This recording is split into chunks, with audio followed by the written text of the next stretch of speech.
Ora viva, bem-vindos ao segundo vídeo do mini curso de poupança da Reorganiza. Depois de na primeira sessão termos falado sobre a importância de identificar o nosso património financeiro, hoje vamos falar sobre a identificação daquilo que são as despesas e as receitas da nossa vida financeira. Ou, dizendo de uma maneira mais vulgar, aquilo que é o nosso orçamento familiar.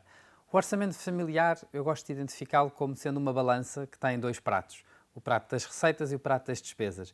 E o que é que pode acontecer numa balança? Ou o prato das receitas é mais pesado que o prato das despesas e então significa que estamos bem na vida, ou o prato das despesas é mais pesado que o prato das receitas e significa então que estamos aqui em déficit orçamental, ou então, se calhar, aquela que é a grande maioria das nossas realidades, que é o equilíbrio dos pratos. O prato das receitas e o prato das despesas estão equilibrados, que é como quem diz em bom português, chapa ganha, chapa gasta, ou seja, aquilo que eu recebo é o que eu tenho para gastar, e por aí ficamos. Para podermos identificar realmente aquilo que é o nosso rendimento e aquilo que são as nossas despesas, também convém criar subgrupos, tanto nas receitas como nas despesas. Enquanto que nas receitas identificamos como receitas fixas e receitas variáveis os nossos rendimentos consoante a periodicidade com que acontecem. Por exemplo, uma receita fixa será o nosso salário. Se tivermos um contrato de trabalho que recebemos o salário por conta de outra em todos os meses, temos aquela receita previsível. Ou receitas mais variáveis, como prestadores de serviços, que recebem à medida que vão fazendo serviços, ou algum prémio de uma lotaria, de uma raspadinha, ou o reembolso do IRS. Portanto, são aquelas receitas com as quais nós temos que contabilizar, mas não temos como programadas no nosso dia-a-dia.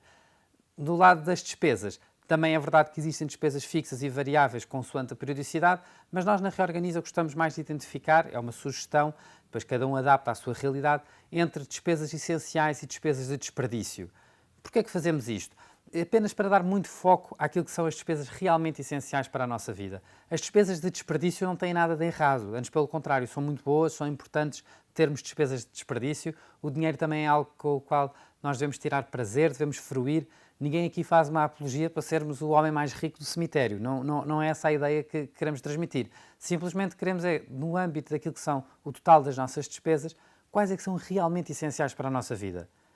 E isto depois ajuda-nos a perceber. Estamos a falar de 50%, 60%, 70%. No fundo se existisse uma hecatombe, quais seriam aquelas que são as essenciais, as despesas essenciais para eu poder viver?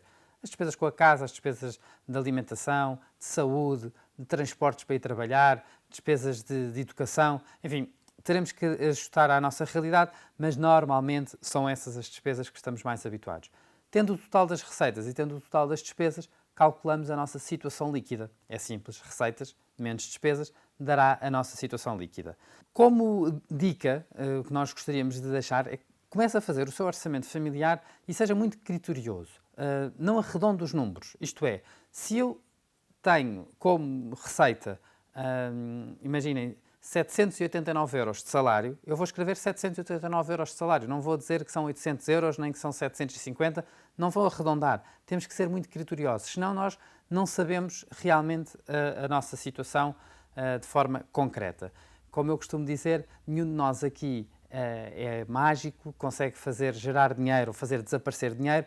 Nós podemos perder o rastro ao dinheiro. E para não perdermos o rastro ao dinheiro é essencial sermos rigorosos naquilo que são a nossa construção do orçamento familiar. Quem diz para as receitas diz para as despesas. Se eu acho que vou gastar 200 euros em supermercado, se calhar não gastei 200 euros em supermercado, já gastei 216,14. E estes 16 euros e 14 cêntimos a mais são importantes para eu poder corrigir outras despesas que eu programei para poder ter o orçamento equilibrado. Porque se eu vou negligenciar 16 euros aqui, mais 16 euros noutras rúbricas, no final do mês e depois no final do ano, acaba por ter muito impacto. Portanto, a dica é que seja muito criterioso na maneira como constrói o seu orçamento familiar e não esconda nada, seja transparente e converse sobre o dinheiro também em casa para que, se a sua realidade é de viver com alguém, ponham o dinheiro em comum, falem em comum sobre o orçamento familiar para que não estejam a viver realidades paralelas.